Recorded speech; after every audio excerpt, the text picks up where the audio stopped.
Hi friends. இன்னைக்கு ரொம்ப ஹெல்த்தியான ஒரு பிரேக்ஃபாஸ்ட் ரெசிபி தான் பார்க்க போகிறோம். தம்ப்நெயில்லையே பார்த்துருப்பீங்க. என்ன செய்ய போகிறோங்கிறது உங்களுக்கு தெரிஞ்சிருக்கும். வீடியோ கொஞ்சம் லென்த்தாக தான் இருக்கும். ஸோ ஸ்கிப் பண்ணாமல் தயவு செஞ்சு பாருங்கள். இட்லி மாதிரியோ, தோசை மாதிரியோ, பூரி மாதிரியோ, பொங்கல் மாதிரியோ ஒரு 5 நிமிஷத்தில் 10 நிமிஷத்தில் படக்கு படக்குன்னெலாம் இந்த ரெசிபியை செய்ய முடியாது. கொஞ்சம் டைம் ஆகும். High protein, high fibre, high carbohydrate உள்ள ஒரு ஹெல்த்தியான நல்ல ரிச்சான பிரேக்ஃபாஸ்ட் ரெசிபி தான் நம்ம பார்க்க போகிறோம். ஸோ பொறுமை இருக்கிறவங்க இதை மாதத்தில் ஒரு நாளாவது உங்கள் குடும்பத்தினருக்கு சமைச்சு கொடுங்க. ரொம்ப சூப்பராக இருக்கும். ட்ரை பண்ணி பாருங்கள். பிரெட் சாண்ட்விச் செய்கிறதுக்கு பிரெட் மேலே கோட் பண்ணுறதுக்காக ஒரு க்ரீன் சட்னி நமக்கு வேணுங்க. ஸோ அதை முதல்ல நம்ம ரெடி பண்ணிக்குவோம். ஒரு அரை கட்டு மல்லித்தலையை சுத்தம் பண்ணி சின்ன சின்ன துண்டுகளாக கட் பண்ணி வச்சுக்கோங்க. அப்புறம் அதோட புதினா இலைகள் கொஞ்சம் சேர்த்துக்கோங்க.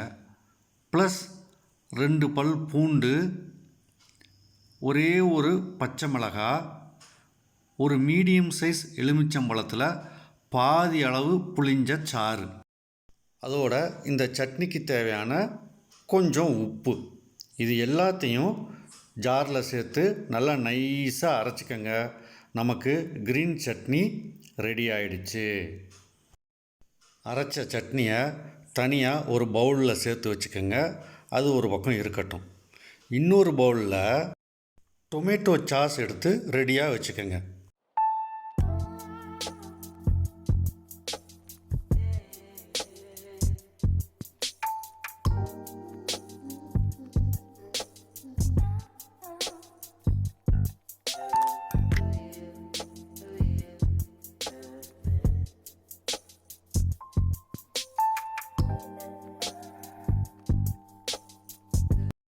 இப்போது காய்கறிகளை நறுக்க ஆரம்பிக்கலாம்.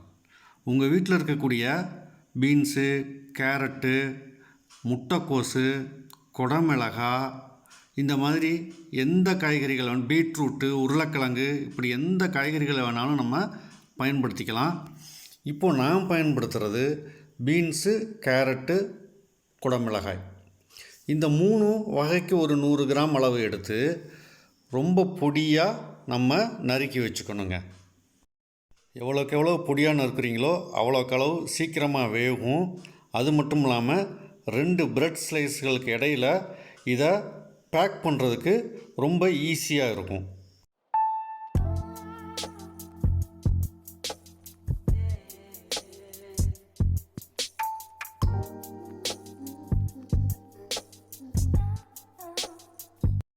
மீடியம் சைஸ் பெரிய வெங்காயத்தில் ஒரு 6 வெங்காயம் எடுத்துக்கோங்க. அதில் ஒரு 3 வெங்காயத்தை கொஞ்சம் பெரிய துண்டுகளாக நறுக்கி வச்சுக்கோங்க.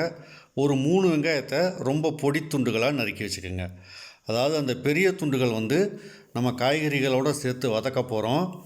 சின்ன பொடி துண்டுகளாக நம்ம வச்சுருக்கிறத சாண்ட்விச்சில் அப்படியே பச்சையாகவே யூஸ் பண்ண போகிறோம். இப்போது ஒரு கடாயை ஸ்டவ்வில் வச்சு ஒரு 30 கிராம் அளவு பட்டர் சேர்த்துக்குங்க. பட்டர் உருகி காஞ்சதும் நம்ம ஏற்கனவே கொஞ்சம் பெரிய சைஸ் துண்டுகளாக வெட்டி வச்சுருக்கக்கூடிய வெங்காயத்தை சேர்த்துக்கோங்க. ஒருவேளை பட்டர் இல்லைன்னா நெய் இருந்தால் நெய் சேர்த்துக்கோங்க. அல்லது நீங்கள் யூஸ்வலாக என்ன குக்கிங் ஆயில் யூஸ் பண்ணுறீங்களோ அதை கூட பயன்படுத்திக்கலாம். ஸ்டவ் மீடியம் ஃப்ளேம்லேயே இருக்கட்டும். இப்போது வெங்காயம் கண்ணாடி பதம், அதாவது ஒரு 50% வெந்ததுக்கப்புறம் நம்ம ஏற்கனவே நறுக்கி வச்சுருக்கக்கூடிய காய்கறிகளான பீன்ஸையும் கேரட்டையும் இதில் ஆட் பண்ணிக்கோங்க. ஆட் பண்ணி நல்லா வதக்கி விட்டுக்கோங்க. வேகட்டும். பட்டர்லேயோ எண்ணெயிலையோ ஒரு 10 நிமிஷமாவது வேகட்டும். ஒரு 3 நிமிஷம் நல்லா எண்ணெயிலேயே வதங்கினதுக்கு அப்புறம் இந்த ரெசிபிக்கு தேவையான அளவு உப்பு சேர்த்துக்குங்க.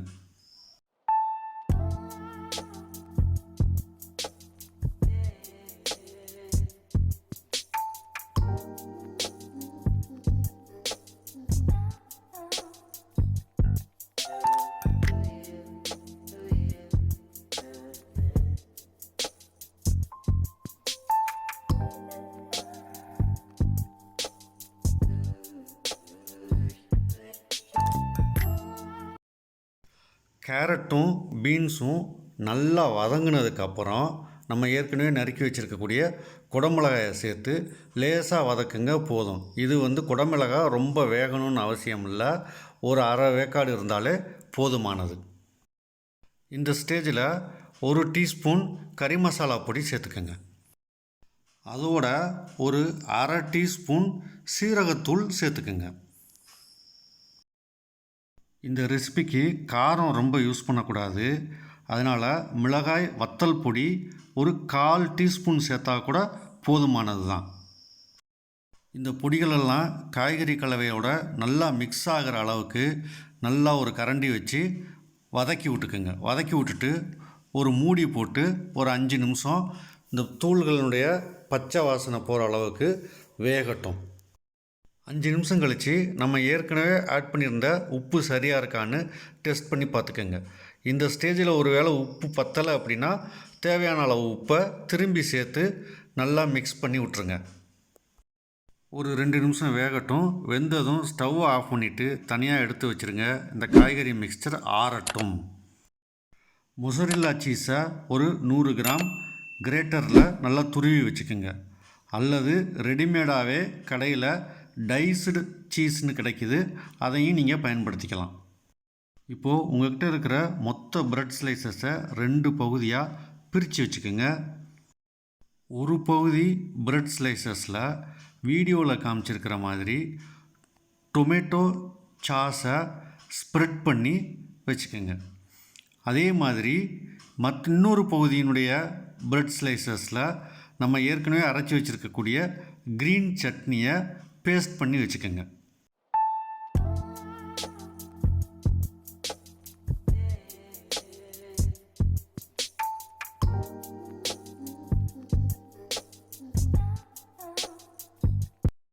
சாண்ட்விச் செய்கிறதுக்கான முக்கியமான ஸ்டேஜுக்கு நம்ம வந்துட்டோம். இப்போ என்ன செய்யணும் அப்படின்னா, நம்ம ஏற்கனவே க்ரீன் சட்னியால் ஸ்ப்ரெட் பண்ணி வச்சுருக்கக்கூடிய ஒரு பிரெட் ஸ்லைஸ் எடுத்துக்கோங்க. அது மேலே நம்ம வேக வச்ச காய்கறி மிக்சரை கொஞ்சம் எடுத்து ஸ்ப்ரெட் பண்ணுங்க. அதுக்கு மேலே வெங்காயம், மல்லி இலை இதெல்லாம் நம்ம பொடியாக நறுக்கி வச்சுருக்கோம் இல்லைங்களா, அதை ஒரு லேயர் மாதிரி ஸ்ப்ரெட் பண்ணுங்கள். அதுக்கப்புறம் கிரேட் பண்ணி வச்சுருக்கக்கூடிய மொசரில்லா சீஸில் கொஞ்சம் எடுத்து அது மேலே ஒரு லேயராக ஸ்ப்ரெட் பண்ணுங்கள். இந்த 3 லேயராக ஸ்ப்ரெட் ஆனதுக்கப்புறம் டொமேட்டோ சாஸ் வச்சு நம்ம ஸ்ப்ரெட் பண்ணி வச்சுருக்கக்கூடிய ஒரு பிரெட் ஸ்லைஸை அது மேலே கவர் பண்ணி இப்போது ஏற்கனவே காய வச்சுருக்கக்கூடிய தோசைக்கல்லில் பட்டரை சேர்த்து அது மேலே இந்த ப்ரெட்டை வைங்க. தோசைக்கல் மேலே வச்சுருக்கக்கூடிய இந்த பிரெட் ஸ்லைஸ் மேலே ஒரு மூடியை வச்சு அதுக்கு மேலே ஒரு வெயிட் வைங்க. இந்த வெயிட் வச்சிங்க அப்படின்னா தான் ஈவனாக காய்கறி கலவை மேலே வெப்பம் பரவி இந்த மொசரில்லா சீஸ் மெல்ட் ஆகி ஒரு வித்தியாசமான ஒரு டேஸ்ட்டை கொடுக்குங்க. எங்கள் வீட்டு இடி உரலை நாங்கள் வெயிட்டாக பயன்படுத்தியிருக்கோம். நீங்களும் அதே மாதிரி உங்கள் வீட்டில் ஏதாவது கனமான பொருள் இருந்ததுன்னா அதை வெயிட்டாக பயன்படுத்திக்கங்க. ஒரு 2 நிமிஷம் நம்ம வச்சா போதும். அடுத்தது நம்ம திருப்பி விட்டு திரும்பி அதே மாதிரி வெயிட் வைங்க ஒரு 2 நிமிஷம். ப்ரெட்டினுடைய 2 சைடும் செவக்க வெந்ததுக்கப்புறம் நம்ம தனியாக எடுத்து வச்சிடலாம். ஃபில்லிங் செய்கிறத திரும்பி ஒரு தரம் செஞ்சு காமிக்கிறோம். அது எப்படி ஃபில்லிங் பண்ணுறதுங்கிறத திரும்ப ஒரு தரம் நல்லா தெளிவாக பார்த்துக்கங்க. பிரெட் டோஸ்ட் செஞ்சு முடிக்கிற வரைக்கும் அடுப்பு சிம்லேயே தாங்க இருக்கணும். கொஞ்சம் கூட்டி வச்சாலும் ப்ரெட்டு கருகி போயிடும். ஸோ சிம்லேயே கடைசி வரைக்கும் வச்சுக்கோங்க. அதுதான் ரொம்ப ரொம்ப ரொம்ப ரொம்ப முக்கியமான ஒரு விஷயம். வெந்த பிரெட் ஸ்லைசஸை ஒரு கத்தியால் 4 பங்காக கட் பண்ணிவிட்டு சர்வ் பண்ண ஆரம்பிக்கலாங்க.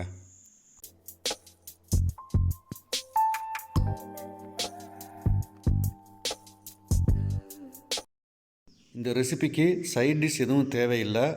விருப்பப்பட்டால் நீங்கள் டொமேட்டோ சாஸ் கூட சைட் டிஷ்ஷாக யூஸ் பண்ணிக்கலாம். இந்த வீடியோ உங்களுக்கு பிடிச்சிருக்குன்னு நம்புகிறேன். உங்கள் நண்பர்களுக்கும் உறவினர்களுக்கும் ஷேர் பண்ணுங்கள். லைக் பண்ணுங்கள், கமெண்ட் பண்ண மறந்துடாதீங்க. நெக்ஸ்ட் வீடியோவில் சந்திப்போம். தேங்க்யூ. Bye bye.